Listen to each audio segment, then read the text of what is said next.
Why at all police is created? Uh, there are many theories how this humanity came into existence, how the man came on the earth. Man, I mean both the sexes. Don't take it, don't confuse it. So why, how this whole universe came into existence? The humanity came into existence. There are two basic understandings. One is the theory of creation, and the other is theory of evolution. The religions have very simple answer that the whole universe, whatever we see, has been created by a supernatural power. You call it God, Bhagwan, Allah, whatever you feel like you call, and it is a very simplified way of looking at the universe. But then there is a theory of evolution. Gradually, the whole thing evolved. The earth came into existence, light came into existence, heat came into existence, life came into existence. Then, through evolution, human, the creature which was walking on two legs, it came into existence. It took millions of years, not in 100 years or 1,000 years. It took millions of years when the whole universe came into existence. So let us stick to the second theory, because first theory is very simple. If everything was created by the God, then police must have been created by the God. The God created all the rules and regulations, and God needed to enforce those rules and regulations, so it created police also. It is a very simplified thing, but I think as a rational mind, we may not succumb to it. We may not subscribe to this theory, and let us stick to the second one. It was an evolution, gradual evolution. Institutions came. Earlier, man was wandering on the earth.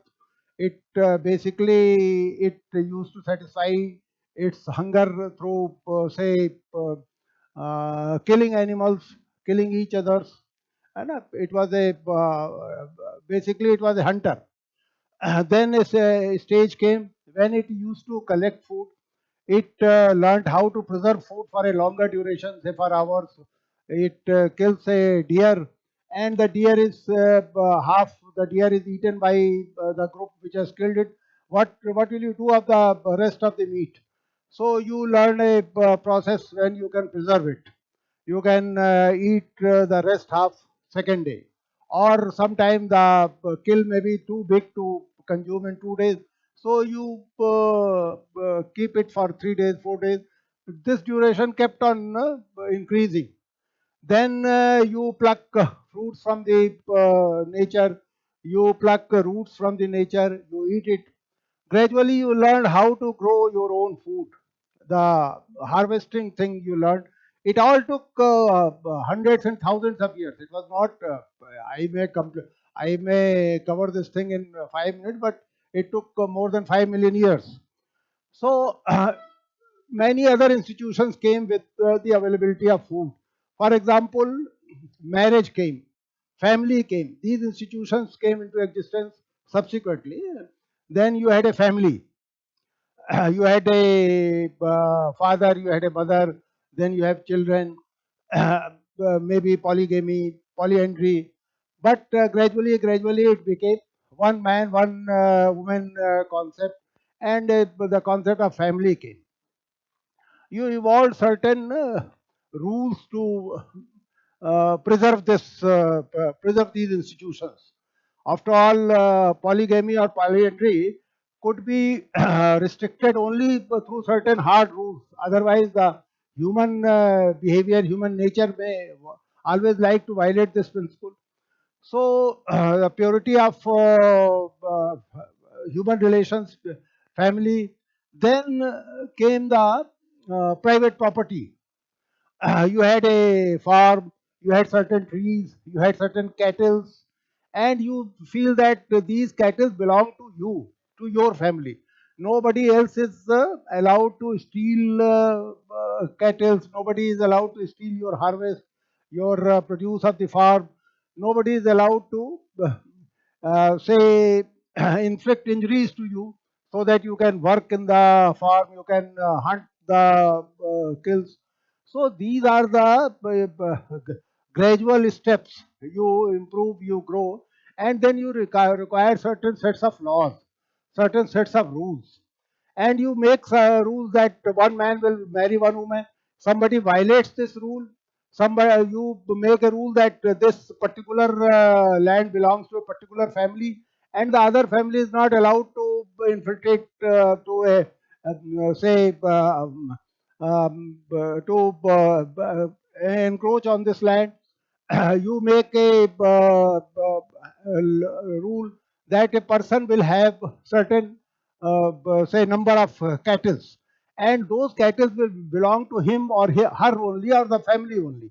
The fruits will be enjoyed by that family only, and somebody violates it. Somebody comes, takes away forcibly a cattle, butchers it, he eats it. Somebody comes in the night, if he or she is weak and she cannot rob it, so she or he steals it, and then you are deprived of something which you think is lawful to you.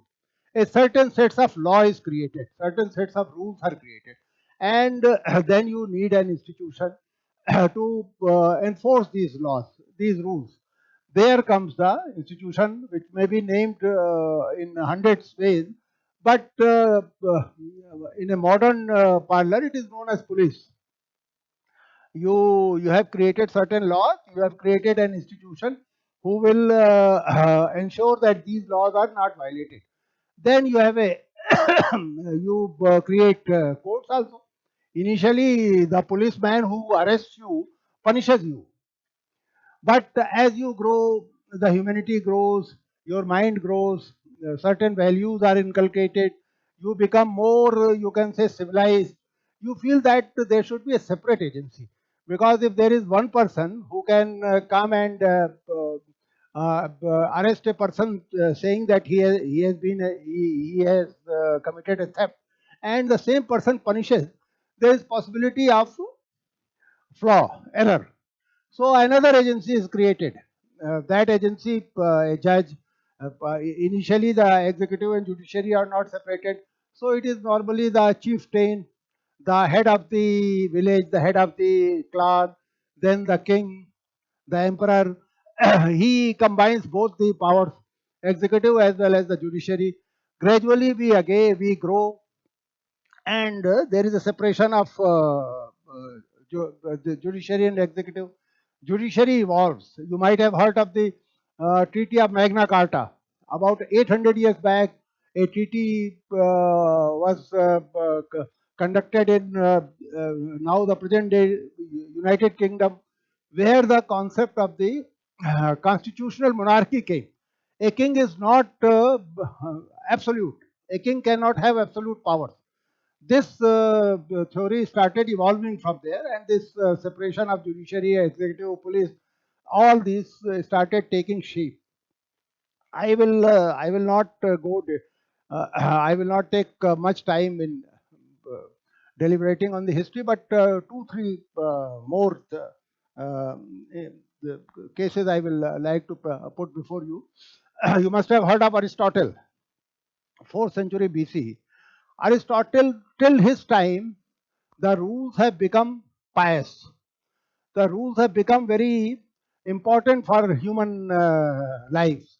Aristotle says that he will not leave Athens, he will not leave his city state, even if he is put to jail for life, or even if it is even if he is hanged. He will not, because the rules, he mentions the term rules. You, in the modern context, you can call these laws. Laws of the city state, very pious, very important. And he says even if he dies, he will not like to leave, he will not like to run away from the city state. You can recollect a time when he is imprisoned, he is condemned to death, he is going to die, he is going to be hanged. Not hanged, he was given a cup of poison, and he was forced to drink it. And there is an option for him to run away. His supporters arrange a, a possibility where Aristotle could have run away. But Aristotle refuses to run away. because he thinks that it will be unfair, it will be cowardly, it will be unmanly if he tries to skip the laws of the land, and he dies, he kills himself. You go further. During 15th, 16th, 17th, 18th century, when industrial revolution is taking place in Europe, when which period is known as Renaissance, 16th, 17th, 18th century, the student of history must be knowing. Renaissance, theory of social obligation comes. A, a theory which is known as social contract, it comes into existence, and it is widely accepted. Most of the discourses in during Renaissance you will find moving around this theory of social contract. So what is social contract? It started from Aristotle. Plato mentions this, but uh, three great intellectual minds of Europe of 17th, 18th century, Hobbes, Locke, and Rousseau, they fine-tuned it. A social contract means the individuals have consented either explicitly or tacitly to surrender some of their freedom. You are born free. You recollect the beginning of the humanity when the evolution started taking place. You were free. You were not bound by most of the institutions which are existing these days, the religion, the marriage, the private property. All these institutions were unknown to the humanity initially, and he or she was free. Gradually, the man surrenders some of its privileges, some of its rights, and that is the theory of social contract. You say that, okay, I will walk only on the left side of the road.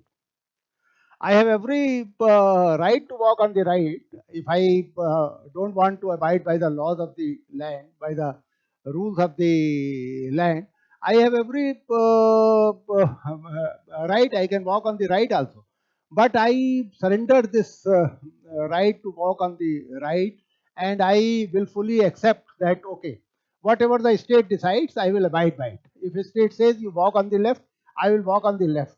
If a state says that I will not drive without a helmet, I will not drive without a helmet. I will drive a scooter with a helmet only. So these are certain, you can say, surrender of personal privileges, personal rights. And this theory of social contract, it uh, it is widely accepted. Most of the intellectual discourses, political and social science discourses during from say 16th century to 19th century roam around this theory of social contract. And a institution is now taking place. An institution known as police is now in the process of evolution. It is getting evolved. An institution which will ensure that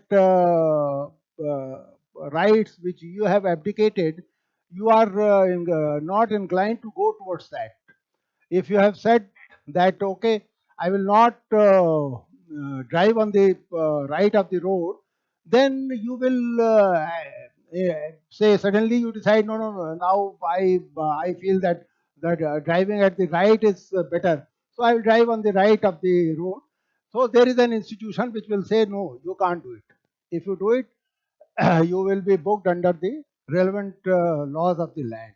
So that is the uh, necessity, utility, or that is the reason for,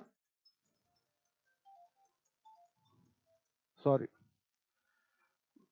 that is the reason for creating an institution like police.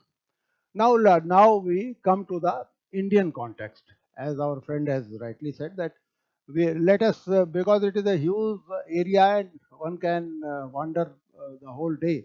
So now we come back to our Indian context. You must have. It is not that Indian state came into existence only with the arrival of the Britishers. It is not that there were no rules and no laws and no regulations, no binding restrictions before Britishers came. There were a large number of the Indian state in the present context, the nation state, it was not existent. There were small kingdoms, there were small boundaries, kings were there, sultans were there, Bashas were there, so emperors were there. They were trying to govern their land as per their sets of rules. They had revenue laws because they had to collect revenue from the citizens. There were certain criminal laws. They have to prevent certain offences, especially the offences against personal property were very important. States were mostly bothered in the areas of personal property was a very pious institution till say beginning of the 20th century. So Indian states were trying to enforce those laws. They had different types of police, and mostly you will find that there was a very thin line of separation between army and the police, military and the police. Mostly military was performing the duties of police also. You remember, some of you must have read Abhigyan Shakuntalam, the epic of Kalidas, where he mentions two praharies. Prahari, if you say translate guards. So these guards were both military men as well as policemen. These two praharis catch hold of a fisherman who was carrying the ring of Shakuntala, and they bring him to. They are under the impression that this ring has been stolen because he is a poor man. He cannot afford to have such a costly thing. So he must have stolen. So they bring this fisherman, this Machwara, to the king. So these praharis are both. These praharis are guarding the palace also. You will find with a ballam or with a spear they are guarding the palace. And these praharis are ordered by the king to take somebody to the prison. They are guarding the prison also. These praharis are asked by the king to execute somebody, to hang somebody, and they take him for hanging also.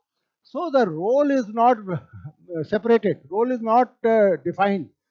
Our military and police more or less are the same. When British came, they had a, as I told you, that Magna Carta is the departure point. Magna Carta, 800 years back, has laid foundation for the separation of executive, judiciary, separation of police, military, separation of king and the parliament. These all started after Magna Carta. So by the time they came to India, they already had a military and very powerful military. After all, it was their military, their navy, which could conquer India. So now they start separating military and police. In England of those days, military officers, after attaining certain age, they used to be sent to the police, which was considered to be a civil organization, civil institution. So when they come to India, they realize that they need to have a modern an institution like a modern police institution which they had in their own country. 1857 and 58, it accelerated the process because the company, the East India Company, was mostly interested in collection of revenues. They had the army which used to defeat Indian kings, which used to annex their territories, and which used to punish those jamidars or those chieftains or those kings which were not giving their share of revenue to the company. So it was not, you can say, very well defined or demarcated role. Army and police again was more or less the same people were doing things. Only thing was that they imbibed for the first time the institution of Shahar Kotwal. Kotwal is a Farsi term, and naturally it came with the Muslim kings here. So in East India Company, you start hearing or reading about Kotwals. But again, I will say that this separation between military and police was not very clear or complete. After 1857 and 58, when they crushed the mutiny and the first war of Indian independence was over, and then they realized that they required some modern institutions. Now the British Crown has taken over, and the Queen was the custodian of this kingdom. So it was very natural that they thought that some modern institutions are required. Modern institutions, naturally, some modern laws, some modern, say, bureaucracy, police, judiciary, all these are required. That's what the feeling which went to them. So, 1860 is a very important year. 1860, the modern laws started to be created for India.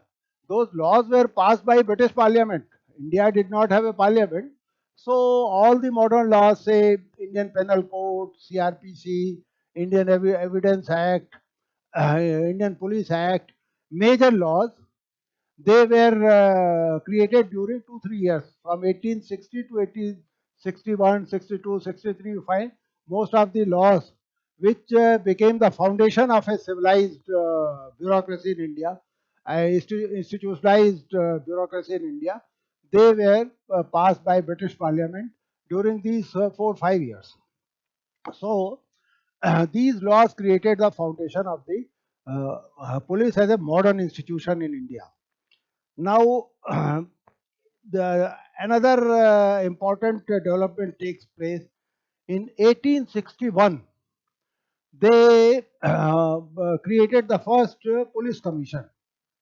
First police commission was constituted in 1861, and this police commission was tasked to define the role, the duties, the powers, the responsibilities of police as a modern institution.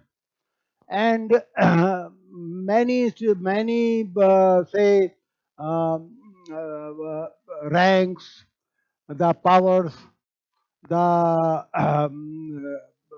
superintendents, all these things were defined by this first police act.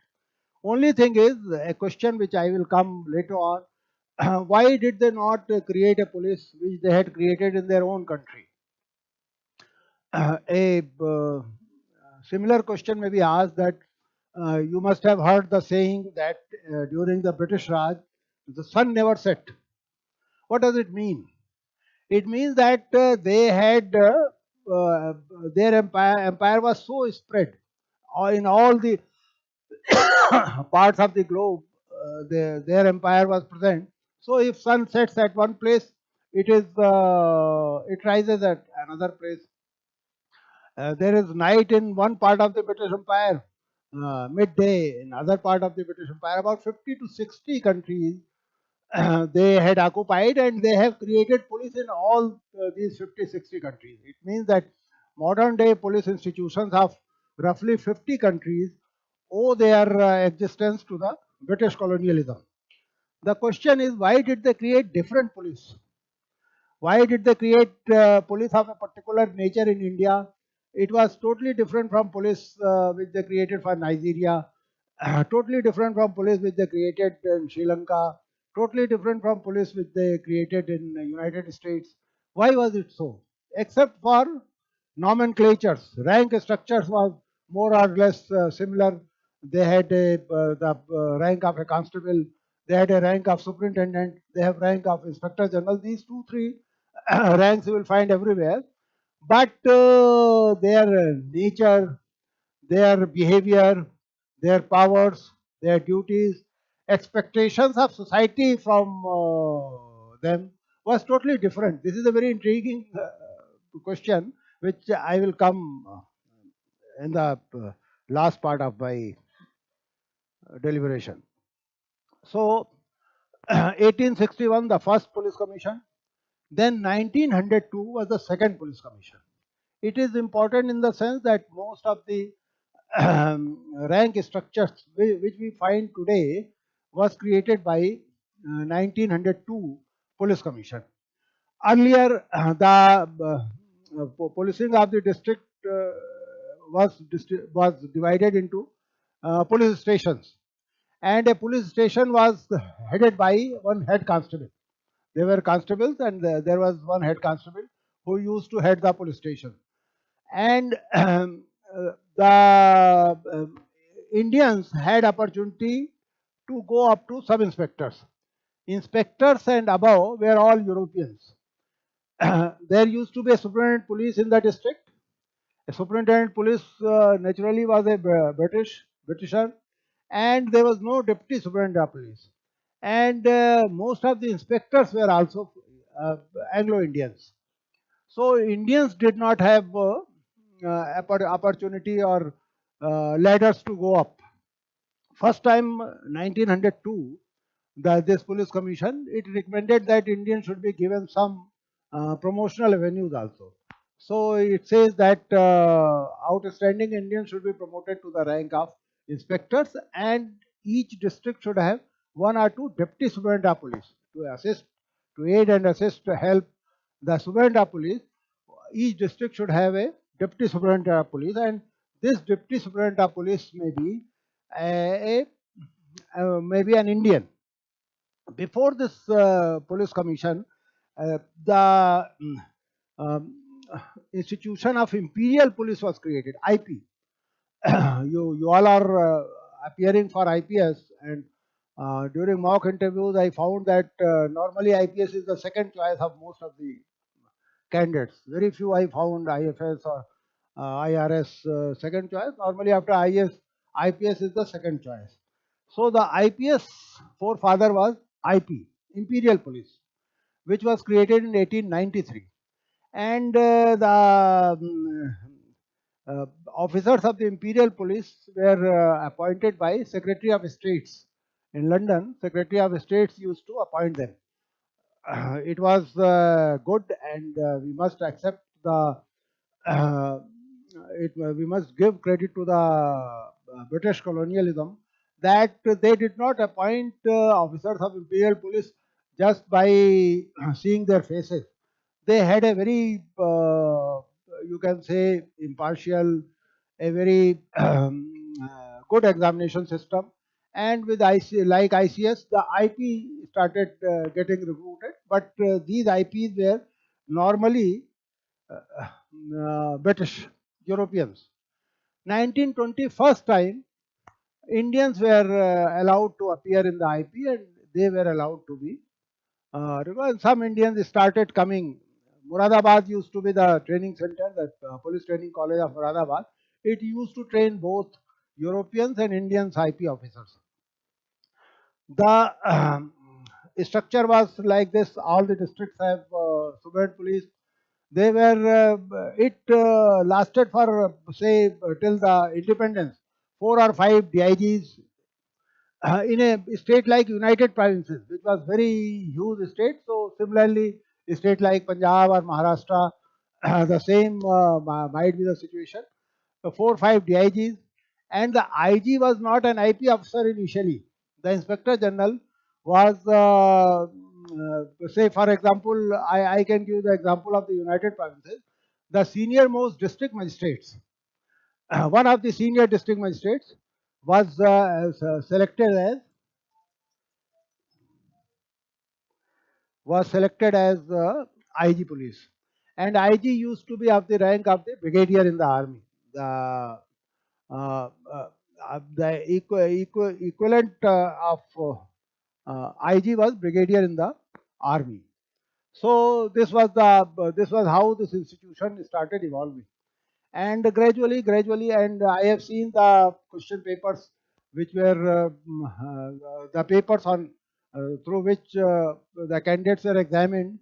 Normally, you find that the level of question papers was very low compared to the ICS. You find that's how inferior intellectual minds, they joined IP. If you compare between ICS and IP, you will find ICS contributing immensely to flora, fauna. All the district gazetteers were edited and mostly written by the ICS officer, and you find very few IP officers competing with them in intellectual qualities. So this was the starting of the institution in India. Gradually, it developed. 1902, as I said, was a very important year. Then we grow. We allow Indians to join IP. We make the senior most IP officer as the Inspector General of Police. More professionalism come to the police, and gradually a system of village chowkidar graduated. We give more and more responsibility to the village chowkidar. So they gradually become paid government staff. So these developments keep on taking place. So we will not we will not give much time to the. Now we come to the what is more relevant for us for today's deliberations. We started it as modernization of police. Modernization of police means that police as a contemporary institution is not sufficient to take on the challenges present by the present day time. After all, why should we use the term modernization? We use the term modernization only when we find that an institution is lacking something which could make it a very effective instrument, a very effective tool in the contemporary times. And here comes my observation, which I made just 5 minutes back, that why should Britishers create an institution separately from the institution they have created in their own country? Or why should they create a police different in India than police in Australia, than police in Nigeria, in Kenya, or Sri Lanka? There is an old saying, but this is my personal thinking, belief, you may not subscribe to it, and I will request that while facing the interview board, you should not give such extreme, you should not take such extreme positions, you should take some moderate position. But I am taking an extreme position just to agitate your minds, and when you have to articulate it during interview, you should try to moderate it. Personally, I feel that there is an old saying that people get a king which they deserve. They get a ruler which they deserve. I feel that people also get police which they deserve. The police as an institution which was created by Britishers was totally different from police in the Britain. The Bobby in London, which was evolved by the time 1860, 1870, when this institution was evolving in India, they already had a very good people-friendly institution known as police in their own country. Why did they not try to imitate that system here? Because they somehow felt that India deserves a police which is corrupt, which is anti-people, which has no respect for the law, which breaks laws, which is ready to do anything to please their masters. Masters were Britishers. You find from the day one, this police was feared. It was not respected. People never considered it as their friends.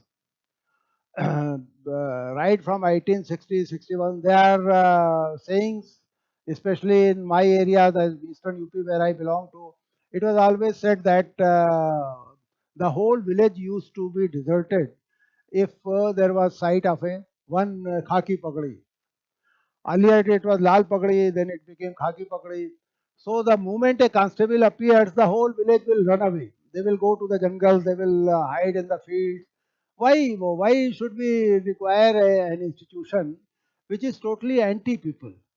Why should our masters created such an institution? Why could they not create a people-friendly institution, a institution which is accountable to the people, which is accountable to the laws, because they knew that this organization will help them prolong their stay in India, will help them keep themselves in the position of masters for decades, and they help really. I'll say after 1857 till 1947, when finally they left, this was the police. All other institutions, you can say the executive also, the judiciary also, they were trying to help them, no doubt. But it was the police which was the most useful institution in their hands. And whenever there was a, you can say not mutiny in the real sense, not mutiny like 1857, but upsurge on the roads. People used to come. After all, Gandhi was leading an agitation where lakhs and lakhs people were coming. A huge ocean of human faces was available on the was agitating on the roads, and who was dealing with them? The policemen, who were Indians, not mostly, even mostly maybe inadequate, 99%. Maybe one or two officers may be Europeans. All other members of the police, they were Indians. They were trying to suppress these people. They were brutally lathi charging them. They were firing on them. They were implicating them in false cases, taking them to prisons. So they proved the best instruments, the best tools in the hands of the British colonialism. You see, uh, our social realities, our social ethos, you see, we are the most oppressive institution among us in the Indian society was the Varna Vyavastha, where we considered more than three-fourths of our three-fourths members of our society untouchables. They were worse than animals. Our treatment with Dalits, with women, with socially backward classes was worse than what we behaved with the animals. And our language also reflected it. Ours is the only language where you can use three types of verb. You can ask a man to bat, you can ask a man to batho, you can ask a man bathiye. These are the three different commands in one language. Nowhere, no other language of the world uh, possesses these three commands. So, in this society, badly fractured and divided society, where injustice was, you can say, legitimized by religious scripts, this institution best suited to the British. They created this institution. There are a large number of reports. The most interesting and intriguing thing is that British who created this institution, I have gone through minimum half a dozen reports of different IP officers who clearly say that rampant corruption is there, people are being harassed, people don't feel comfortable in the presence of a policeman. They keep on writing, but they never do any say major. They never take any major step to eradicate corruption, to make train police which can make them people friendly. They never do it. They there are conscientious officers who keep on writing in their reports, but as a ruler, you will never find any major effort, any major attempt on the part of the British colonial masters. After 1947, did could we not expect that character of our police will change? Do you find that character of police has changed? There is any um, big change or any fundamental change, any basic change in the behavior of the police? Have they become people friendly? Are they less corrupt? Have they started respecting laws? Have they any faith in the constitution? In Uttar Pradesh, you are now listening and big advertisements are coming that they have killed more than 100 people during last 2 3 months or 4 months in so-called encounters.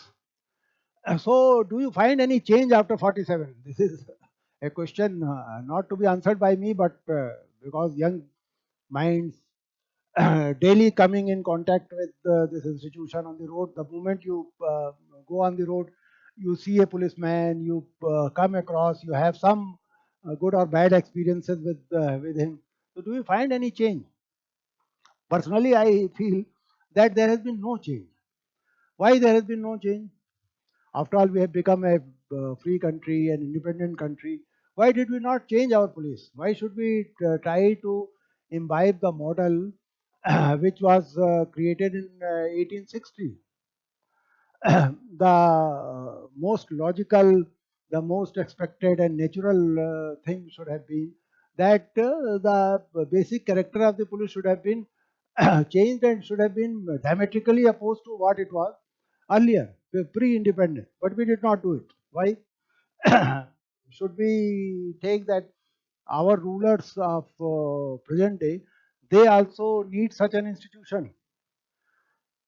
A chief minister of Uttar Pradesh or Uttar Pradesh, I take only because I belong to Uttar Pradesh or I had served there for 37 years. A chief minister of Punjab also.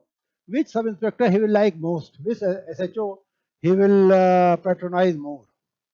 He will patronize a SHO who will beat and break bones of his opponents, who will go to any illegal extent to help a supporter of the chief minister or his party during elections, who can help the ruling party in the rigging.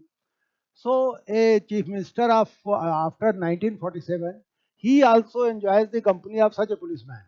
That is the problem. It means that there is some fundamental problem in our own psyche, in our own behavioral pattern. We don't like a civilized policeman. As a police officer, I always used to uh, uh, find complaints against my subordinates. And the most repeated complaint about a sub inspector used to be, "साहब वो बहुत शरीफ है." He's a simpleton. है ना? He is very nice. So I always used to ask that there are 100 criminals in that area. So should we make one of those criminals the SHO of that police station? But that is the normal expectation. I have seen a high court judge whose house was burgled and who was not ready to lodge FIR. He or his wife were always telling that these 2 3 servants who are working in their house, they must be responsible. The police should take them and hang them and beat them and extort confessions from them. So this is the expectation of the society also. If you kill a criminal, it is not that people will come on the roads and they will oppose that this is not the way to punish a criminal. After all, we are a civilized society. We have a law. We have a constitution. So a criminal should be dealt according to the provisions of the constitution and the law. But people support you. Bhagalpur, you may not have been bored. Many of you may not have been bored. And there was an incident of blinding some criminals. I think it was during 80s. You know, certain criminals were blinded by the police by pouring some acid or something. A film was also made, some Ganga Jal or some. You know, that film was also made. And there was hue and cry. About 15 people were blinded and in the most brutal way. A committee was sent by the Supreme Court to Bhagalpur just to find out the truth. And can you believe the whole Bhagalpur put a band against this committee? The shops were shut down, and who were participating against this committee, who were agitating against this committee, were not rickshaw pullers or the illiterate poor people of the town. University professors, intellectuals, journalists, they were all on the roads agitating against this committee. Why? They said that our system is not able to punish these offenders, the delinquents. They are very hardened criminals, and the only option was that police punish them. So you can visualize a situation, a dangerous situation, where in a society police gets all the powers. Police are investigating, police are judges, and police are the executioners also. They kill also an offender. So this is a very, you can say, a very alarming situation, a very dangerous situation where you will find. But again I repeat that we deserve this police, and my belief is uh, say strengthened by this fact that after 1947 there has been no big mass agitation for civilizing the police. Never I found people coming on the road and asking the government to change the laws, to change the behavioral pattern, the training pattern, and make police people friendly. Never any agitations are taking place against, say, for reform in the education, for against the malfunctioning of a hospital. But never you will find a big agitation or a big space in the manifesto of a political party during election which promises that they will improve the functioning of the police. They will make police more people friendly and law abiding. The first and foremost thing is that police should be law abiding. So never you find these promises in the manifesto. There had been some half-hearted efforts, which may be relevant for you from the interview point of view. There had been certain commissions, committees, and a very famous case in the Supreme Court, and which you may be asked in the interview. The first important commission was under Dharamvira. After Janata Party came into existence, came into power, Janata Party was the people who suffered during emergency at the hands of police. Mostly they were the leaders in the Janata Party and they were the ministers, they were the lawmakers. Most of the members of the parliament, most of the members of the state assembly, they were those people who were harassed during emergency. And who harassed them? Naturally, the most coercive arm of the state police harassed them. So they genuinely, initially, I personally feel that initially their genuine concern was to improve this institution, to make this institution more people friendly. And they formed this commission. Dharamvira was an ICS officer who was a governor also in one or two states. And Dharamvir himself was a man of Mrs. Indira Gandhi, not from Janata Party. Any faction of the Janata Party had any soft corner for him, but they made him the chief, the head of the commission, and one very say outstanding police officer, Rustamji was a member, one High Court judge was a member, one or two more police officers, jurists, social scientists, they were the member. And after you can say a very detailed exercise of more than 3 years, they produced wonderful reports, many volumes, wonderful reports. But that by the time the report came, the government was changed. Congress again came into power, and since then the report is gathering dust in the corridors of the North Block. Nothing happened. In fact, they have produced a model police act also. This police act, which is in existence today, as I told you, was created in 1861. So they produced a model, an ideal police act also, but nothing happened. Whenever there is some demand in parliament, some discussion, some agitation, so they will form a committee. Many committees have been formed. Rivero committee was formed. One Gore committee was formed for police training also. Then our great liar Soli Sorabji, he was given the task to prepare a model police act, but nothing happened. All the committees, they submitted their reports, nothing happened. Because the recommendations of these committees are not binding for the rulers of the day. A government changes, the other government have other priorities. The most interesting thing is that people who were part of the Janata Party and who were members of the government during Janata Party, they split in various political parties, and after then almost all have been rulers. Most of them have been ministers again, though as a member of some other party, but they all of them have been on the seat of power, but nobody bothered for those reports. Most important development was during a PIL, public interest litigation, by Prakash Singh. Prakash Singh was DG Police Uttar Pradesh and Border Security Force also. He went to the Supreme Court through a PIL, and Shanti Bhushan represented him. And after long deliberations, say it took 3-4 years in Supreme Court. I think in 2006, you may cross-check the year. In 2006, mostly, the judgment of the Supreme Court came, and they made four very important recommendations.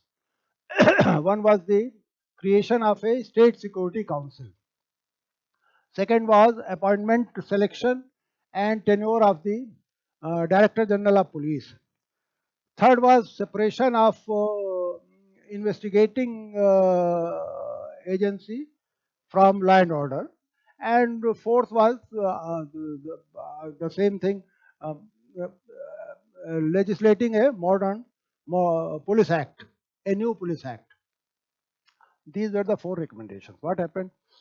No state, to my knowledge, has created a state security commission in the real sense of the term. Some half-hearted attempts have been done. Then state security commissions comprise mostly of bureaucrats who are under the chief minister. State security commissions mostly are teethless. The idea was that this state security commission will supervise the functioning of the state police, and you can make complaints to them. This state security commission will have powers to inquire into those complaints, but nothing happened. For appointment of Director General of Police, it has recommended that a committee headed by Chairman UPSC will be formed, and they will shortlist three names. Among the senior most IPS officers, they will shortlist three names and send it to the Chief Minister, and Chief Minister will appoint one of these three. And minimum tenure of the Director General will be 2 years. Security of tenure was guaranteed, but nothing happened. In Uttar Pradesh, every year 2-3 Director Generals are appointed and retire, because they are appointed for 3-4 months. Their retirement is hardly 5 months, and they are appointed and they retire. So nothing happened. As far as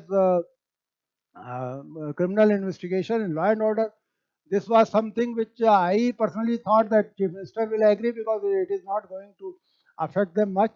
But even that was not done. And Model Police Act, as you all know, it has been say authored many times, and nothing has happened. So, what is the problem? Why our rulers are not interested in creating a sensible, people-friendly, law-abiding, constitution savvy police force? Because they find this police against their own interest, and they love the police which British has created for the same reasons. British has created police so that it could help them in prolonging their stay in this country. So our rulers are also doing the same thing. Result is that society is suffering. I can give you one or two very glaring examples. How this lack of accountability, how this lack of independence, how this inbuilt mechanism of punishing those who are guilty and not rewarding those who don't deserve it is affecting the functioning of the police. We witness communal violence every second, third year in this country. है ना? After 1961, Jabalpur was the first major communal riot after independence, 1961.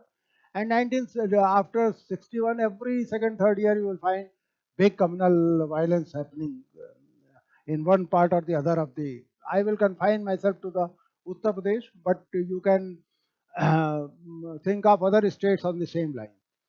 And in almost all the communal violence situations, the police has been partisan, police has been anti-minorities, police has been functioning as a tool of the majority community.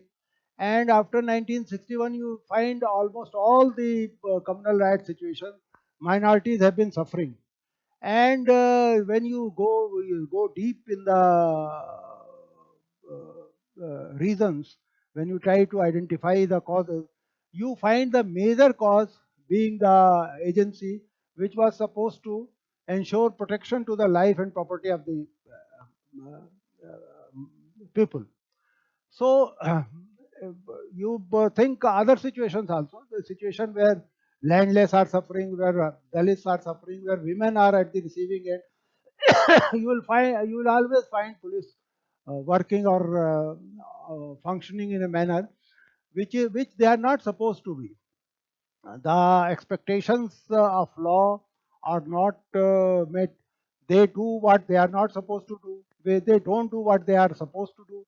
So these are happening only because of this, not only this political interference, also but other major deficiencies in the organization. Personally, I feel that training is not up to the mark. After this Gore committee, there had been some changes in the training pattern of the police, but it lacks vision and say depth. A policeman is supposed to be a constable is supposed to be recruited at the age of 18. 18 to 20 years is the normal age of recruitment for a constable. For 9 months he is trained. Maximum pressure is on maximum attention is on the physical training, parade, PT, weapon training, and very little attention is paid to uh, humanize his mind. A boy of 18 or 19th century, is of an impressionable age. He carries many prejudices, he carries many false beliefs, he carries many wrong notions from the society. And during training, we don't try to make him a better human person, to sensitize him to the human issues. And after he is absorbed in the force as a member of the organization, for next say he retires at 60, so 42 years he is there, and there is no training intervention, there is no second training. Similar may happen for IPS officers also. For 2 years initially they are trained, and for then rest of their 35 years, 37 years, there are more than 75% IPS officers who have not been exposed to the second phase of training. And then it is not only the training. If during training you are teaching them how to fire and how to disperse a mob physically, you are not making him a good human being. You are not making him sensitize. You are not sensitizing him to the social realities of the Indian society. You are not telling him that the Indian Constitution uh, visualize a situation where all the human beings are equal, where all the citizens of this country are equal, where all the citizens have the right to get the protection of the state. So these are areas where a lot has to be done. When we talk of modernization, unfortunately, what happens? You keep on listening, keep on reading about the modernization of police. What is the meaning of modernization for the government of India? Suddenly, you will read that 20,000 crores is being released to modernize the police force. Modernization means they are being provided more lethal weapons for government. Modernization means that more transport is being given to them. Modernization to the government means that faster communication equipments are being given. Modernization means that better clothing is going to be provided, better shoes are going to be provided to the policemen. Modernization does not mean to the government that their brain is going to be, they are developing certain tools and certain methodologies where you make a better human being of a person who is going to join the police force. In a Indian situation, in an Indian context, a better person can be somebody who is more sensitive to the requirements of the weaker sections of the society, to the marginalized sections of the society. If a woman comes to the police station, she does not feel harassed, she does not feel out of context, she is not scared of going to a policeman. A member of the minority community, a member of the Dalit community, a person who does not own property, if he goes to a police station, he finds a friendly atmosphere there. Here it is totally different. In fact, I was working on a fellowship, and I was trying to find out the perception of police neutrality during communal violence among the minorities of this nation. And I asked a very simple question. I went to roughly 15, 20 communally affected areas. I asked a very simple question to the members of the minority. When your house or your property or your life is in danger, will you like to approach a policeman? And I was shocked to find that most of them said no. Telling no means that they don't have faith in the police. And they don't have faith in the police is not a very simple statement which I am making. They don't have faith in the police means they don't have faith in the Indian state itself. So you can visualize a situation where 20 crore members of the minority, suddenly they lose faith in the Indian state. What will happen? You ask a woman if she's being harassed on the road, will she like to approach the constable standing 20 yards ahead? She will not. In most of the cases, she will not, because she is not sure that if she goes to the policeman, she will not be again harassed.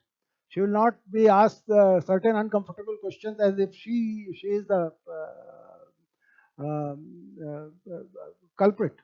So these are the areas when you talk of modernization of police, your the first thing should come to your mind that you should find a policeman a better person. After all, what is Bobby? Initially, I referred Bobby that Britishers created an institution. Bobby, the police constable of London, is known as Bobby. He is so people friendly that if a child is going to school and suddenly his tire of his cycle is punctured, so he will hand over the cycle to the Bobby and go to the school. And when he comes back, he expects that Bobby has got it repaired and it is ready there. In India, you leave your cycle to a policeman, you will not, you may not expect to get it back, find it back. So modernization of police means modernizing their mind, improving their behavior, uh, creating faith in law in their hearts. Uh, a policeman who takes the oath of the Indian Constitution when he passes out, whether as a constable or as an IPS officer, the passing out parade is always, it ends with the oath on the Constitution. But how many policemen are faithful to the Constitution? Even I was not very happy with the Supreme Court ruling on Prakash Singh's writ PIL, because I found it is mostly regarding that tenure, the posting tenure of a DGP or of a SHO. Giving security in the matters of tenure certainly will help their behavior. They will be less bothered about their political bosses, but that is not the end of it. Providing vehicles will certainly help police. Providing good communication equipment will certainly help police. Providing lethal weapons will certainly help police. But these are not the end of it. Because with a lethal weapon, a policeman may be more injurious to the minorities in a communal rights situation. So, providing equipments, weapons, communication things help only to a limited extent. The the most important thing is improving the behavior of the policemen and making them more loyal to Indian constitution and making them more accountable to the laws of the land. असल में this is again this whenever you talk of police, you talk of modernization of police, different interests clash. Why should there be no commissionerate? All the police commissions have recommended commissionerate. Even Supreme Court has talked about commissionerate because IAS officers don't want. There are many, say, husbands of a wife. Politician is one, IAS is other. So IAS officers don't want commissionerate because in commissionerate, police get some functional autonomy. Some powers are given to the policemen, not judicial powers. Sometime a confusion is being created, then judicial powers go to the police. No, only those powers where your executive functionings become easier, like granting of license, licensing to the cinema halls, or imposing sections like 107 and 117. These are basic, simple legal functions which are given to the police officers. Number one. Number two, then Commissioner of Police has have a lot of functional autonomies, and in posting, transfers. The Commissioner of Police has those autonomies. Then you make him, when you give him powers, you make him accountable. है ना? If today, if something you may be knowing that as per the Police Act, district magistrate is the head of the criminal administration in a district. For example, Meerut, who is the head of the criminal administration? District magistrate. But if something happens, some big dacoity takes place, there is riot on the road, you always hold senior superintendent police accountable. You never talk about so taking powers, the district magistrate will come forward. I am the chief. But for taking responsibility, he will always go back. This is the job of the SP. He has not done his job. So, commissioner police system is desirable, and it has been recommended by almost all the commissions which have been, except those 1902, because by that time, commissioner police was not discussed in that during that commission's time. But now all the commissions they support commissioner police system. ऐसा ना कुछ laws जो हैं जो आपको law and order enforce करने के लिए आपके लिए मददगार होते हैं, वो पुलिस को इन्फोर्स करने की पावर मिल जाती है. मसलन आर्म्स एक्ट है ना, हथियार के जो लाइसेंस है वो पुलिस, क्योंकि उसका सीधा ताल्लुक क्राइम से है, उसका ताल्लुक रेवेन्यू कलेक्शन से नहीं है जो कलेक्टर साहब के पास है. उसी तरह सिनेमा हॉल का लाइसेंस है, बैंक्वेट हॉल का लाइसेंस है, ये जो नॉइज पोल्यूशन जैसी चीज़ें हैं, सीआरपीसी में 107 और 117 और 116 इस तरह के सेक्शंस हैं जो लॉ के स्टूडेंट्स होंगे जानते होंगे. तो ये सारे काम वो पुलिस ऑफिसर करने लगते हैं. जो असिस्टेंट कमिश्नर पुलिस या डिप्टी कमिश्नर पुलिस होते हैं उनके पास ये पावर्स आ जाते हैं. That I may be taking a very extreme position, है ना, just to agitate your mind or just to give you the reality, but just to expose you to the reality. But in the interview, you should take always take a moderate position. You can always say that many of the encounters may be questionable. Yeah. Sir, should we bring the police into concurrent list? I think that will harm our federal structure. Police, as per the Indian Constitution, is a state subject, and there is no there is an institution like NIA. It has given sweeping powers to center, but it has been done with the concurrence of the state only. So, for to protect the federal structure of the Indian Constitution, I think the state should remain with the police should remain with the state. Sir, during 2016, the JAT agitation in Haryana, many of the SPs and even till the rank of IGs did not police personnel did not do their duties, and this has been clearly brought out by the Prakash Singh committee report. Yeah. Why did not they did not do their duty, and what could Why be the this action again forward? strengthens my arguments, which I have forwarded in the beginning, that police under the political control performs its duty as per the wishes of as per the body language of the rulers. The Haryana government, the present Haryana government, on 3 occasions, they have failed miserably. And whether it was the Jat agitation, whether it was this Ram Rahim thing, and one more thing, one more agitation. Satpal Singh, Yeah, Hisar. all the three agitations, they failed miserably. They failed miserably because the state did not want them to act. It was a restriction from the chief minister side that they did not react the manner they should have reacted. After all, within 48 hours, they controlled the situation when they were asked to do it. So that strengthens my argument. Uh, You should be, to some extent, you should be moderate. Na? You should not immediately take the name of the chief minister. You can always say that there had been lacuna, there had been certain issues which should be looked into in detail, because police did not do what it was expected to do. It failed miserably. So we will have to look into it whether they failed miserably because of the political interventions or there were some other reasons. so this year we have will be completing 10 years of the 26/11 Mumbai attacks. So intelligence coordination between various police agencies, have we achieved the level of coordination required to prevent such attacks? No, we have not achieved, but this is an ongoing process.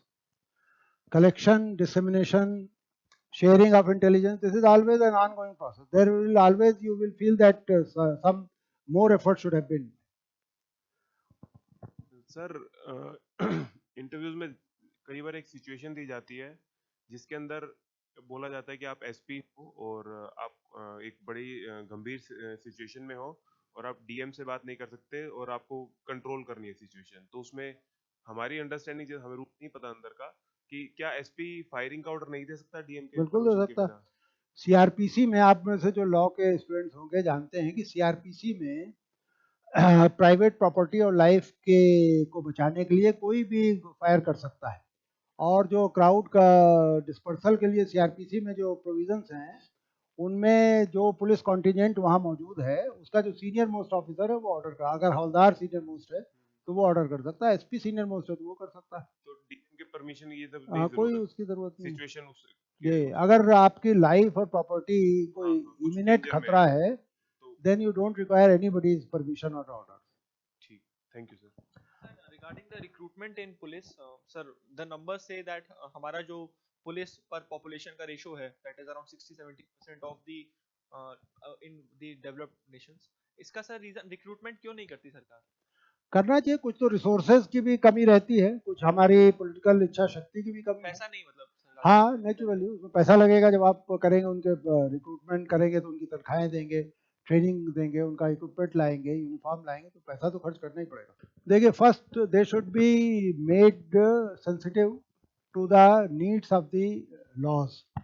They should be made to realize that they are not servants of the political party who are ruling, but they are servants of the people. That is the first thing. Second thing is that the training should be improved. At present, more attention is paid on physical training, on weapons, on tactics, on field craft, field engineering, while more attention should be paid to improve their minds. Their mind is most important. And third is accountability. There should be inbuilt system of accountability. If you commit an error, for example, in a communal riot situation, National Integration Council, way back in 19, I think Mrs. Gandhi was alive, she chaired that in Srinagar. I think it was 66 or 67. National Integration Council has recommended that if there is a communal riot in a district, the SP and the district magistrate should be punished. It was never implemented. Many Shri Krishna Commission, commissions on Gujarat, commissions on Bombay, they have all indicted officers. But 1984 Delhi Sikh riots, but you will very rarely you find officers being punished. So this system of punishment should be inbuilt. Punishment as well as reward. If somebody has done well, he should be rewarded. But if somebody has done something miserable, so he should not be left unpunished, because the political bosses of the time favor him.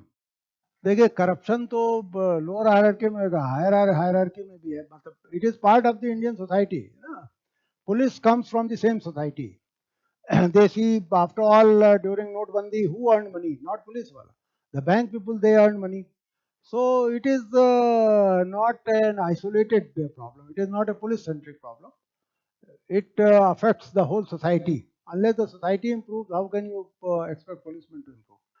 जिनकी तनख्वाहें बहुत ज्यादा है वो भी corrupt है, ऐसा नहीं है. या जो भाग गया 15,000 करोड़ लेके, वो कोई 100-200 रुपए लेके थोड़ी ना भागा. उसका करप्शन से तनख्वाह का उतना नहीं है, लेकिन कुछ चीजें जरूर उससे अफेक्टेड होती हैं. जैसे उनके लिए रहने के लिए साफ सुथरे मकान, बच्चों के लिए स्कूलिंग की व्यवस्था, थोड़ी बहुत टेन्योर सिक्योरिटी हो गया. आपको पता है कि आप एक जगह 3-4 साल रहेंगे, so that you can look after your family. These are some issues, but I personally feel that salary may be the last thing to be looked when you talk of corruption. मतलब एक human condition में आप कभी किसी police lines में जाके देखिए, they are living in the most inhuman condition, like slums they are living. So you will have to improve their living conditions also, their hour of duty also. A policeman normally gives stands 14 hours on the road. So all these things affect his behavior. You have to make his life more human, more comfortable. कुछ उसके अंदर self respect का भी वो है, इस तरह का उसे करना पड़ेगा. और training, personally I feel the training is the most important area which is lacking most. Jail is a different area. It is not connected with police, but jail is also a very important area, and it requires huge reforms. Jail, in fact, should be a place where a criminal is sent, or not a criminal is a wrong word. A delinquent is sent and he comes out as a reformed person. But you send a reformed person in the jail, and he will come out as a hardened criminal. Jail in India are full of corruption, cruelty, so all ill practices are prevalent there. You create a jail for 200 persons, then you put 500 persons there. This is the responsibility of the state. If a state takes you under custody, it means that the state will ensure your human existence there, na? Your proper place for your stay, for your sleep, for your bathrooms, for your food.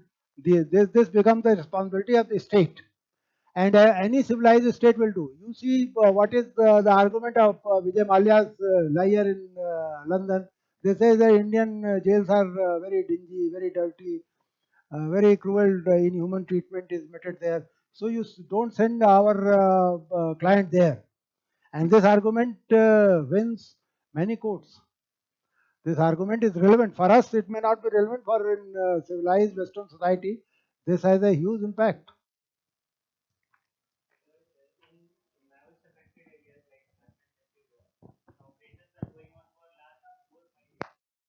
Not 4-5, more than that. Yeah. You can't win against your own people. First, you will have to realize that this is not only a land order situation. Basically, it is a situation of development. Certain peoples feel deprived. Unless they took up arms, nobody thought of making roads there. Nobody thought of creating health facilities or opening schools. Now everybody, today I saw a full page advertisement of the Chhattisgarh government. All the papers are carrying those advertisements. Good roads, schools, things that. So why don't you think these things earlier? When you wait that they took up arms, then only you think that they are also human beings. So it is not a situation where states should try to win. They should try to win their heart. So unless Indian state decides to win their heart, and winning their heart means providing them human existence. No, you can't withdraw because police force or the use of force is required just to realize extremists among them that they cannot win by this. This methodology is not going to work. They will have to sit and they will have to talk. But when they sit and when they talk, you should not behave like a winner. victorious. The chief minister should not behave that, look, after all, you had to come to this place. We should accept our fault, our guilt, that we have not done things which we should have done as a state. And now we have realized our mistake. We will try to be friendly, just, even-handed with you. Community policing will help to a very great extent. Yeah. To certain states, in certain districts, this experiment has been done. The problem is that there is no inbuilt mechanism for, there is no inbuilt provisions for community policing in the Police Act. It is individual initiatives. A superintendent police comes and he is interested in community policing and he does it. He introduces this thing, and within 6 months or 2 years he is transferred. Then his successor may not continue it. That is the problem. If it is institutionalized, the Model Police Act, which was created by Dharmvira Commission, and I feel that this our lawyer, Supreme Court lawyer, Solly Swaraj also, they have made provisions for that. That Police Act has made provisions. It should not be left to the individual endeavors. I am SP of a district, and I feel that involvement of the people will help us or will help to improve the policing. I started, but my successor comes, he thinks it's all nonsense and he discontinues. Sometimes they have done very well. Yeah, yeah. But you will find periods of their excellence, periods of their total, say, inactivity. I know, but in Bhiwandi, Mohalla committees have done excellently well during some of the riots, but in many of the riot situations, they have been totally inactive. So it mainly depends to the initiative of the person who is at the helm of the affairs. It should be made part of the Police Act.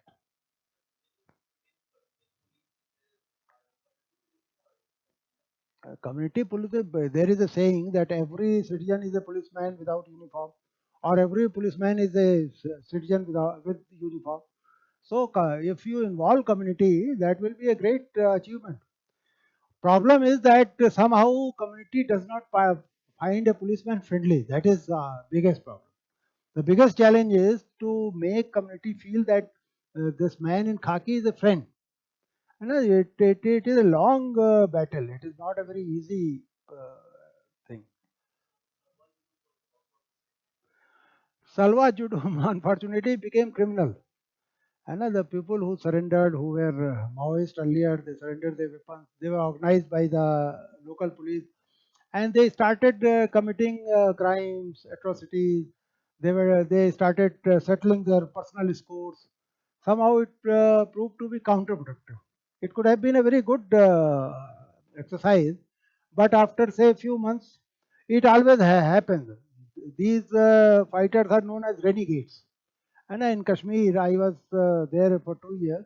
I found that there was an institution, Ikhwanul Muslimin. And the militants who surrendered, they were recruited by the army as Ikhwans. And initially they did very good work because they knew every family. All the militants were known faces to them.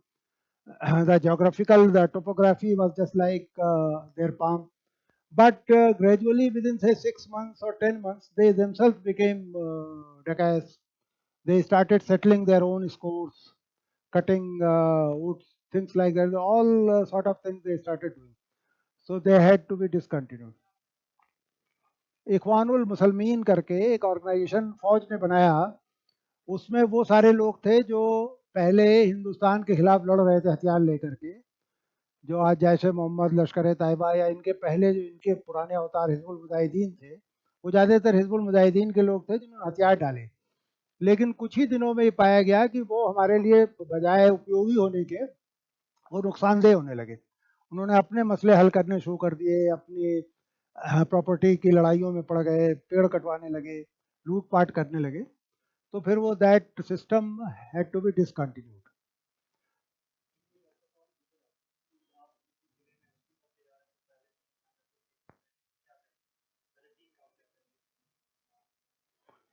असल में हर जिले की अपनी अपनी situation हो सकती है। आप शुरुआत तो इसी से कही है ना कि वो जिला किस तरह का है, लेकिन जो बिना किसी जाने भी आप कह सकते हो यही है कि जनता का विश्वास जीतने की कोशिश करेंगे, जनता के मन में ये भरोसा पैदा करने की कोशिश करेंगे कि हम उनके दोस्त हैं, है ना।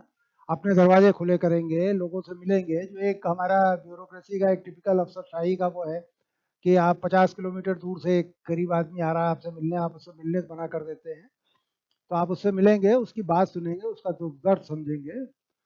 आप अपने जो सबॉर्डिनेट्स हैं, दूसरा काम ये करेंगे कि उनके साथ बैठेंगे, उनका दुख दर्द जानेंगे, उनकी क्या दिक्कतें हैं उसे दूर करने की कोशिश करेंगे। उनके मन में ये भाव पैदा करेंगे कि वो भी मनुष्य हैं और उन्हें भी दूसरों के साथ अच्छा व्यवहार करने के लिए प्रेरित करेंगे। और तीसरा जाहिर है कि वो तो हालांकि मुझे लगता है बड़ा मुश्किल है, लेकिन वो करेंगे कि भाई जो भ्रष्टाचार का स्तर है जितना कम हो सके उस पर लाया जाए।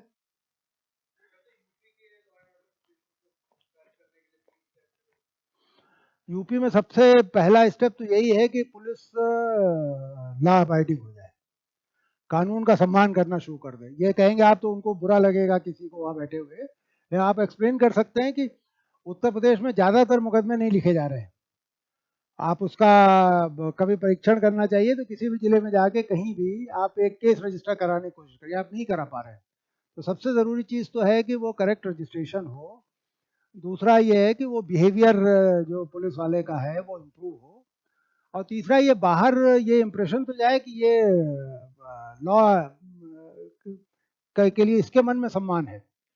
आप मोटरसाइकिल पे 3 पुलिस वालों को बैठे देखते हैं, बिना हेलमेट पहने पुलिस का सिपाही चलता दिखाई देता है, बाएं की जगह दाहिने जा करके वो अपनी मोटरसाइकिल खड़ा करता है, तो आपके मन में क्या इंप्रेशन आता? आपके मन में पहला इंप्रेशन यही आता है कि कानून इसके ठेंगे पर, मतलब ये कानून से डरता नहीं है, उसका पालन नहीं करता, उसका रखवाला नहीं है। तो पहली चीज़ तो यही है आपको। आप कहिए कि गवर्नमेंट जो स्टेप्स ले रही है उसमें बहुत सारी चीज़ें क्वेश्चनेबल हैं। अगर सचमुच देखिए, इसके लिए आपको बयान देने की ज़रूरत नहीं है। जो बार बार कह रहे हैं कि अगर कोई हमारे पे गोली चलाएगा तो हम भी गोली चलाएंगे, तो ये तो इतना ऑब्वियस है जैसे आप कहिए कि हमें जिंदा रहने के लिए हवा की ज़रूरत है। अगर आपके ऊपर कोई गोली चला रहा है तो आप गोली चलाएंगे, उसमें आपको कहने की क्या ज़रूरत है? आप बार बार ये कह रहे हैं तो इसका मतलब आप झूठ बोल रहे हैं। अगर आप बार बार ये कह रहे हैं ना कि साहब हमें हमारे ऊपर जो फायर करेगा हम भी फायर करेंगे, तो ये तो सभी जानते हैं। आपको पुलिस होने की भी ज़रूरत नहीं है। आप एज इंडियन सिटीजन भी you can always open fire if your life is in danger. If somebody is firing on you, you can always fire on him। इसके लिए तो आपको किसी कानून, मतलब कानून आपको इजाज़त देता है। तो वो बार बार ये कह रहे हैं तो इसका मतलब कहीं कुछ गड़बड़ है। नहीं नहीं, बिल्कुल अप्रिशिएट मत करिए, बिल्कुल मैं तो कम नहीं अप्रिशिएट। उसकी वजह ये है कि ये एक ट्रैप है ना जिसमें आप फंस जाओगे। ये ट्रैप है। आप कहोगे साहब पुलिस वाले को हम इन्वेस्टिगेटर, जज और एग्जीक्यूशनर तीनों रोल नहीं दे सकते, ये तीनों अलग अलग लोगों के रोल हैं। यहाँ पुलिस वाला खुद ही तय कर रहा है कि अपराधी है, उसको पकड़ लेता है, फिर उसको सजा देने का काम जो अदालत का था वो सजा भी तय कर देता है कि इसको फांसी देनी है, और फिर फांसी भी खुद ही लगा देता है। तो ये तीनों अलग अलग एजेंसीज के काम।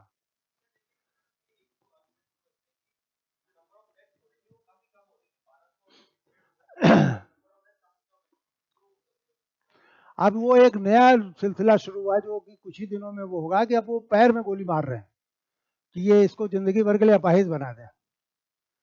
ये अभी जनता को एहसास नहीं हो रहा। मैं तो अभी पढ़ करके, चूंकि मैं उस दुनिया से आया हूँ, मैं समझ रहा हूँ ये बड़ी खतरनाक। अच्छा, इसमें सबसे जो देखिए इमोरल चीज़ है वो ये है कि आप अपने सबॉर्डिनेट को अपराधी बनाते हैं। कोई आईपीएस अफसर खुद जा करके नहीं गोली चला रहा है, ना किसी को मार रहा है। वो एक सब इंस्पेक्टर को और एक इंस्पेक्टर को या सिपाही को शराब पिला के उसको ये धमकी दे के कि अगर तुम्हारा एनकाउंटर नहीं होगा तो तुम्हें सज़ा मिलेगी, या उसको ये लालच दे करके कि अगर एनकाउंटर करोगे तो तुम्हें ये इनाम मिलेगा, वो उनसे करा रहे हैं। आप कैसे डीह्यूमनाइज और क्रिमिनलाइज कर रहे हैं अपने सबॉर्डिनेट्स को, इसको you should realise this danger.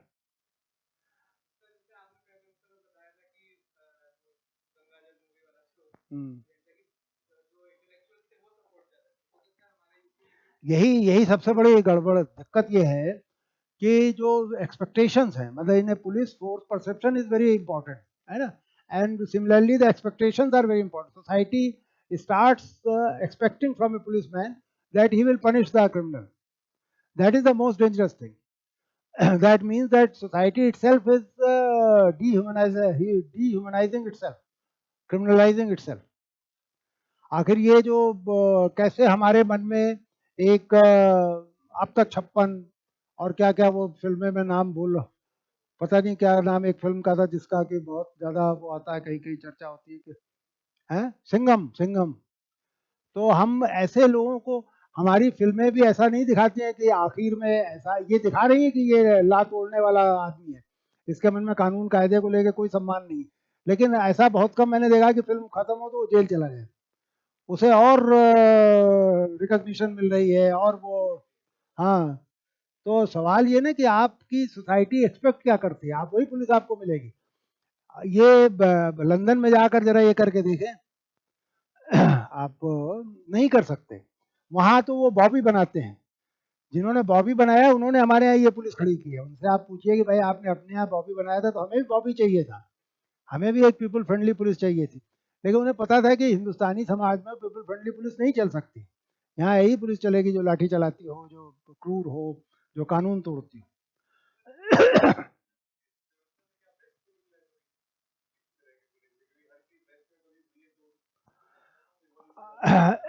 देखिए 1860-61 में जब हमारे यहाँ इन्होंने बनाई थी, तब तक उनके यहाँ एक मॉडर्न पुलिस बननी शुरू हो गई थी, वो उस तरह बना सकते थे, लेकिन उनके ये समझ में आ रहा था ना कि वहाँ अगर इस तरह की पुलिस यहाँ बनाएंगे तो वो 1857 के बाद 90 साल और इस देश में रहे, तो हो सकता है 10 ही साल बाद उन्हें जाना पड़ता, 20 साल बाद जाना पड़ता। वो कितने थे, जब किसी सड़क पे कोई जुलूस आता था तो 100 पुलिस वाले जहाँ होते थे उसमें एक अंग्रेज अफसर कोई होता था, 2 हो जाते थे ज्यादा।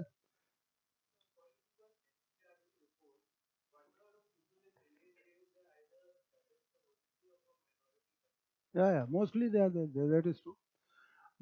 वो हमारे बायसेस भी हैं, it is because of poverty भी उनके यहाँ ज्यादा है, तो कई रीजंस है, it is not only the by, because now the you see the class structure of the caste structure of the police has changed tremendously.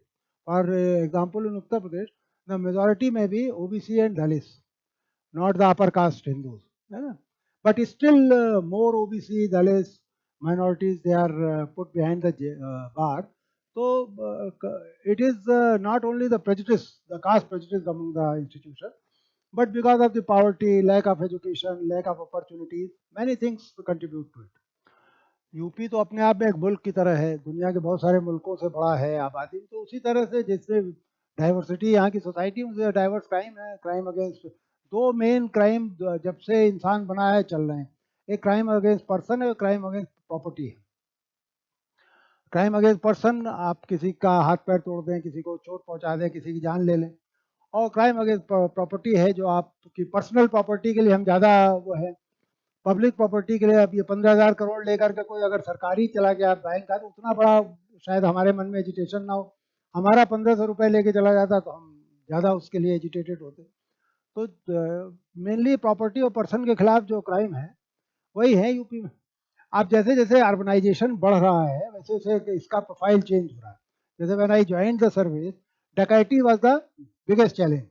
अब डकैती खत्म हो गई, आप में से जो रूरल बैकग्राउंड के होंगे वो जानते होंगे कि वेरी रेयरली यू फाइंड डकैती इन ए विलेज। शहरों में तो जरूर ये होता है कि बैंक से आप पैसा निकाल के ला रहे हैं कोई वो करके, लेकिन गाँव में जो पहले डकैती होती खत्म हो गई। तो अब वो प्रोफाइल उस तरह आप चीटिंग के आपके ये जो ऑनलाइन फ्रॉड्स हैं ये धीरे धीरे बढ़ रहे हैं, जिसके लिए अभी हम अपनी पुलिस को इक्विप नहीं कर रहे हैं, ट्रेन नहीं कर रहे हैं, जबकि ये हमें ज़्यादा जल्दी प्रोवाइड करने लगेंगे, कर भी रहे हैं, अभी भी कर रहे हैं।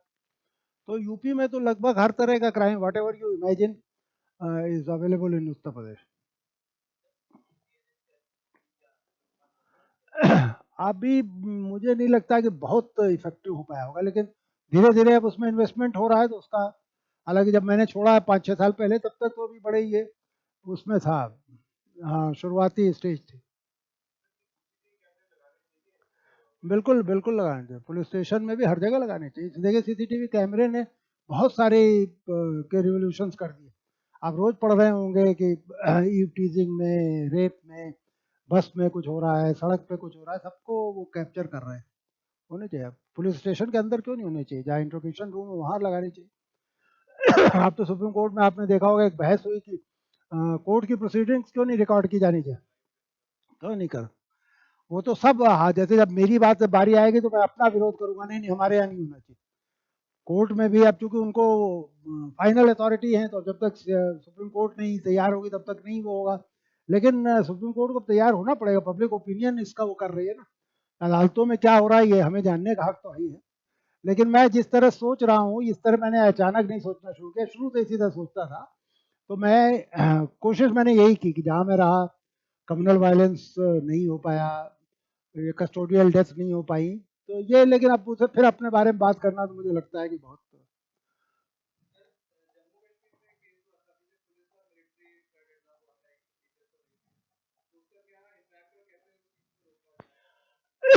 भाई हमें एक चीज, one thing we must realise that there are no holy cows. कोई होली काउ नहीं है, कॉन्स्टिट्यूशन और लॉ में सब बराबर है। तो हमें आर्मी को भी होली काउ मानने वाली छोड़ना चाहिए। अगर आर्मी ज्यादती करती है तो we should not spare them also. अब इसके मुझे इनपुट्स नहीं पता है कि क्या एक्चुअली हुआ होगा, लेकिन जो अखबारों में पढ़ के लग रहा है कि फौज ने गलती की है, तो they are also accountable to the law. Why should we feel कि नहीं नहीं अब ये तो आर्मी का है तो इसको तो अब हमारी देशभक्ति एकदम से खतरे में पड़ने लगती है कि फौज का है तो हम कैसे बोले। अगर आपको इंटरव्यू में भी पूछें तो आप ये स्पष्ट कह सकते हैं कि साहब, since I have no final inputs with me, but one thing I can say that if army commits a mistake, army violates the law, they should also be dealt according with the law of the land. जो armed forces special powers act है, वो भी that also does not allow them to commit atrocities. That covers only the bona fide mistake, है ना। आप firing हो रही है, अब आप उसमें अगर कोई किसी इनोसेंट की भी जान चली गई, that is not a mala fide mistake. लेकिन ऐसा नहीं हो सकता कि आप किसी को पकड़ के ला के मार दें या कोई फिर use of force should be commensurate, है ना। somebody is pelting we are taking many steps, but I feel that steps are inadequate. As I submitted earlier, that we are not training out because cyber crimes are a different challenges. है ना? You are trained to deal with a eve teaser, with a pickpocket, with a thief, with a dacoit. You are not equipped, or you are not trained to deal those, say, white collar, highly sophisticated crimes, including the cyber crime. So that requires lot of training. You will have to increase the capabilities. You know, the capacity building is necessary. There we are lacking. But I think awareness is there, and almost all the district of Uttar Pradesh have a cyber police station. That police station may not come up to your expectation. It may not be adequate to combat these issues, but at least creating a police station, nomenclating that it is a cyber crime police station, posting somebody who is a little literate about this, that I think may be a beginning only. Yeah, yeah, yeah, yeah, yeah. In fact, more efforts are required. More efforts, both at the level of recruitment. You will have to recruit people who are trained, who are graduates, engineering graduates, computer savvy. Then you will have to train them, and then you will have to provide them necessary infrastructure. These three areas are very important. Unfortunately, our attention is not to the extent which it should have been.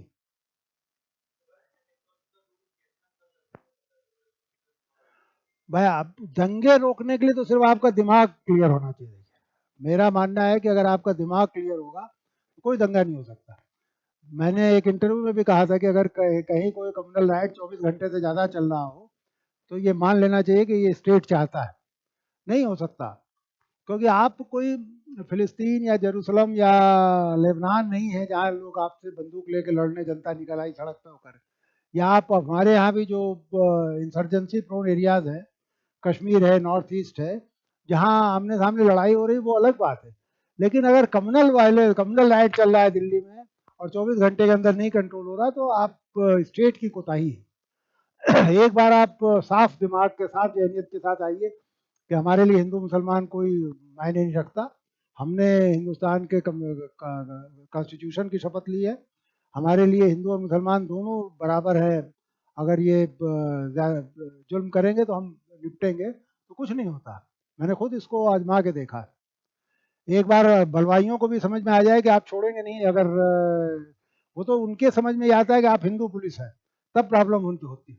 जहाँ जहाँ right हुए आप उसको थोड़ा सा गहरे जा करके वो करिए, अध्ययन कीजिए, तो आप पाएंगे कि वो राइट तभी होता है जब बलवाइयों को समझ में आता है कि अरे इनसे डरने की जरूरत नहीं, तो अपने ही है।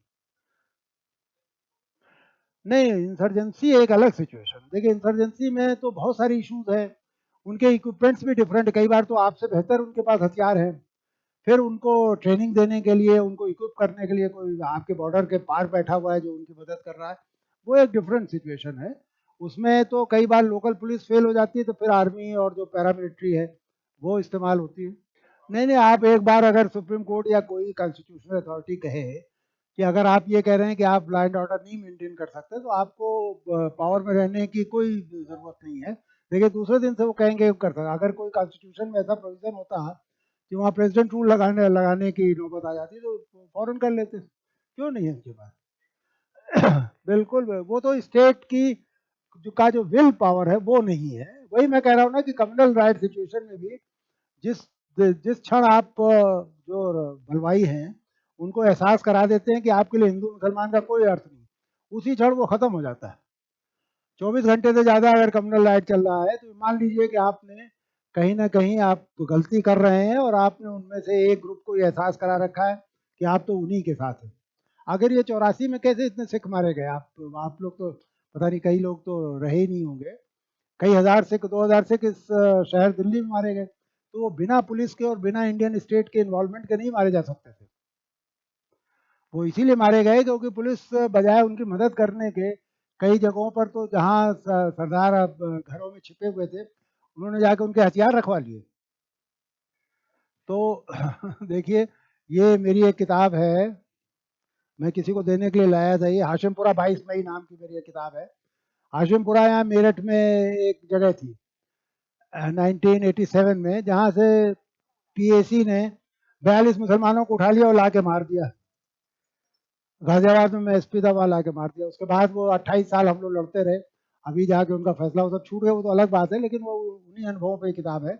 तो इसमें तो मैंने डिटेल में डिस्कस किया है कि स्टेट के और माइनॉरिटीज़ के रिश्ते किस तरह के हैं, इंडियन स्टेट और माइनॉरिटीज़ के रिश्ते किस तरह के, किस तरह के होने चाहिए। तो मेरा तो ये मानना है कि आप, इंसर्जेंसी तो एक अलग सिचुएशन है, वो तो अलग चीज़ है, लेकिन जो हिंदू मुस्लिम या हिंदू सिख या हिंदू ईसाई या मुसलमान ईसाई या शिया सुन्नी, लखनऊ में शिया सुन्नी क्यों होता था? क्योंकि लखनऊ में जो सरकारें थी वो चाहती थी, जैसे ही एक बार ये एहसास हो गया कि नहीं अब शिया सुन्नी नहीं होने देंगे, नहीं होता। तो ये आपको कहीं ना कहीं ये एक मैसेज देना पड़ेगा कि आपके लिए भाई सब बराबर है। आपने वर्दी पहन ली, आप मान ली आईएएस में आ गए, आप कलेक्टर हैं, तो अब आपने इंडियन कॉन्स्टिट्यूशन की शपथ ली है। आपने किसी पॉलिटिकल पार्टी के आप मेंबर नहीं है ना, आपने कोई अपनी, जो हमारी भावनाएं थी, हम सब लोग घर में हिंदू थे, मुसलमान थे, ब्राह्मण थे, जमार थे, तो सब हम थे ही। लेकिन जब हम वर्दी पहन करके और सरकारी उसमें आए हैं, तो अब हम ये सब, we cease to be Hindu और मुस्लिम और ब्राह्मण और दलित, है ना। We are Indian citizens and we have taken allegiance to the Indian constitution. That is the first and the foremost thing.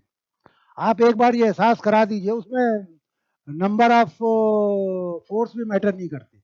मैंने बहुत कम छोटी संख्या में, एक सेक्शन डेढ़ सेक्शन लेकर के बड़े मॉब का मुकाबला किया है, क्योंकि उनको ये एहसास करा दिया कि भाई अगर तुमने कुछ किया तो फिर हमारे पास जो हथियार है तुमसे बेहतर हथियार है। और जाहिर है कि हिंदुस्तानी मॉब कहीं भी, वो आपको मशीन गन लेके थोड़ी लड़ने आता है। वो इंसर्जेंसी छोड़ दी, यहाँ क्या पत्थर लेके 12 बोर की बंदूक लेके एक आध कहीं छिपा उपा के राइफल विफल रखे होगा तो ले आएगा। आप ये एहसास नहीं करा पाते। आप उनको ये एहसास कराते हैं कि भाई हम तो हिंदू ही हैं, हमने पहन लिया खाकी लेकिन है तो हिंदू ही। तो जैसे ही ये मैसेज जाता है वैसे ही उसका दिमाग खराब हो जाता है, वैसे फिर सोचता है अरे ये तो कुछ नहीं होगा, कुछ भी कर लो। कन्विंस आपकी बॉडी लैंग्वेज, देखिए एक शब्द जो इस्तेमाल होता है ना, जो बॉडी लैंग्वेज, उसमें आपको बोलने के, हरियाणा में क्यों 3 बार ये फेल हुए? क्या हरियाणा सरकार ने थोड़ी ना कहा था कि नहीं कुछ मत करो? हरियाणा सरकार की बॉडी लैंग्वेज थी कि कुछ मत करो, जाटों का वोट हमारा बिगड़ जाएगा, इस बाबा के खिलाफ हम कुछ करेंगे तो हमारे राज सारे खुल जाएंगे, अभी उससे मिले हुए थे। तो ये जो बॉडी लैंग्वेज थी उसने वो पुलिस को के हाथ बांधे कि कुछ मत करो, कुछ करोगे सजा मिलेगी। You should not succumb to this pressure. One thing is very clear: when you fail, nobody comes to defend you, and the same politicians will simply behead you. Nobody is going to defend you. Number one. Number two, why should we think only of our own safety and our own interest? Why should we not think in larger context? The country, the constitution, the law, these are also important things. Maximum they can do, they will transfer us, they will shunt us to a non-important, non-sensitive post. But at least we will have a satisfaction that we have done our job. You know, if you save 10 lives in a communal right situation, that is more important than getting a plum posting in a district.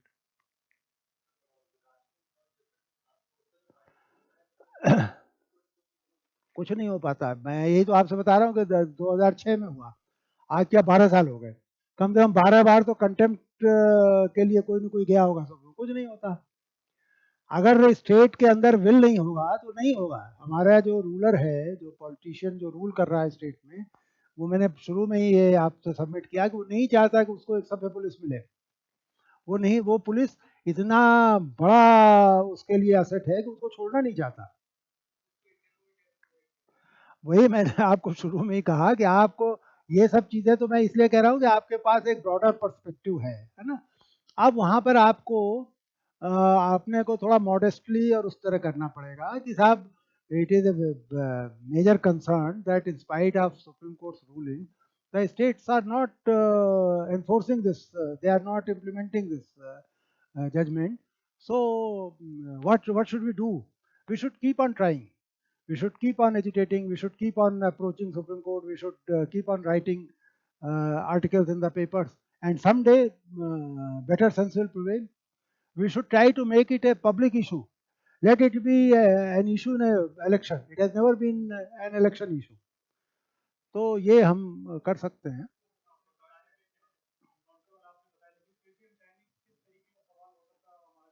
देखिए, ये कहेंगे कि साहब ये तो सरकार बड़ी effective है, देखिए they have killed more than 50 or 60, whatever the number may be, na, there people. They said, sir, there are already provisions in the law that if somebody, a criminal opens fire, है ना, you have legally empowered, you can always retaliate, you can always react, you can always open fire. तो आपको कहने की क्या जरूरत है? जब आप कह रहे हैं तो it means that there is something which needs to be proved. I have no, you can always say that I can't say that all the encounters are fake, all the encounters are say stage managed, but personally I feel that there are certain areas which should be probed into, कुछ है जिसकी जांच भी होनी चाहिए। ये इसको आप कह सकते हैं कि we cannot give police all the three powers: investigation, judging and execution. All the three powers cannot be given to the police. This is going to make our society undemocratic. हाँ, एनार्की है, वो हम unfortunately ये दे रहे हैं, जो गलत है। नहीं, सस्टेनेबल क्या, ये तो सोल्यूशन ही नहीं है। मतलब ये तो this is a problem, not a solution. You are dehumanizing your police force, you are criminalizing your police force, you are asking him to kill somebody. Killing somebody is a mental state where everybody cannot reach.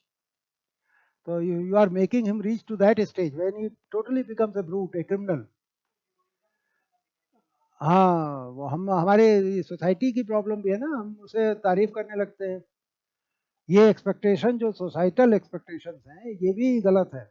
हमें किसी society को, ऐसे police officer को जो cruel है, जो inhuman है, उसको अप्रिशिएट नहीं करना चाहिए, उसको सपोर्ट नहीं करना चाहिए। लेकिन unfortunately after films are the mirror of the society. हमारी हिंदी सिनेमा किस तरह का, सिंघम, अब तक 56, पता नहीं क्या क्या इस तरह के नाम, दबंग, अच्छा, it becomes part of our own vocabulary. दबंग हम कहना शुरू कर देते हैं। हमें तो उसमें शर्मिंदगी महसूस होनी चाहिए कि हमारा पुलिस वाला बॉबी नहीं है, दबंग है। आप बॉबी का हवाला दे सकते हैं कि आप देखिए उन्होंने अपने यहाँ कैसे पुलिस बनाई और हमारे यहाँ कैसी पुलिस आ गई। करते हैं, बस they are teachless, they keep on writing, they keep on educating. जो इंटरनेशनल ह्यूमन राइट्स कमीशन से लेकर के और नेशनल ह्यूमन राइट्स कमीशन तक वो हमें इंडिक्ट करते रहते हैं। हाशिमपुरा, मलियाना, हर जगह हमें 1984 का राइट सब में इंडिक्ट किया है। लेकिन सवाल ये है कि उनके इंडिक्शन का कोई कॉन्स्टिट्यूशनल या लीगल तो वो है नहीं। आप हंसते रहिए, उनकी रिपोर्टें आती रहे और आप मत उस पर कुछ करिए तो क्या कर लेगा। उस पर भी खूब आती है, खूब आती है। एनकाउंटर्स जो यूपी के हो रहे हैं इन पर भी आ रही है, ऐसा नहीं है कि नहीं आ रही। लेकिन सवाल ये है कि जिसको फैसला करना है वो तो इस पे अपनी पीठ थपथपा पा रहा है। वो प्रेस कॉन्फ्रेंस में इसको कहता है, वो अखबारों में विज्ञापन दे रहा है, पब्लिकली कह रहा है। अच्छा, फिर वो ऐसी मूर्खतापूर्ण बात कह रहा है कि भाई हमारे ऊपर गोली चलाओगे तो हम भी गोली चलाएंगे। ये कहने की क्या जरूरत है? कहने की जरूरत इसलिए पड़ी कि कुछ गड़बड़ है। क्योंकि अगर कोई गोली चला रहा है तब तो गोली चलाने का आपको हक है ही है। मतलब वो सिर्फ खाकी पहने हुए को नहीं है, किसी को भी है। अब मेरे ऊपर, मैं सड़क पर जा रहा हूँ और कोई गोली चलाएगा तो मैं भी चला सकता हूँ, मुझे कहीं कानून से उसमें बंदिश नहीं है। अगर वो बार बार कह रहा है तो इसका मतलब कि वो कुछ गड़बड़ है। Thank you.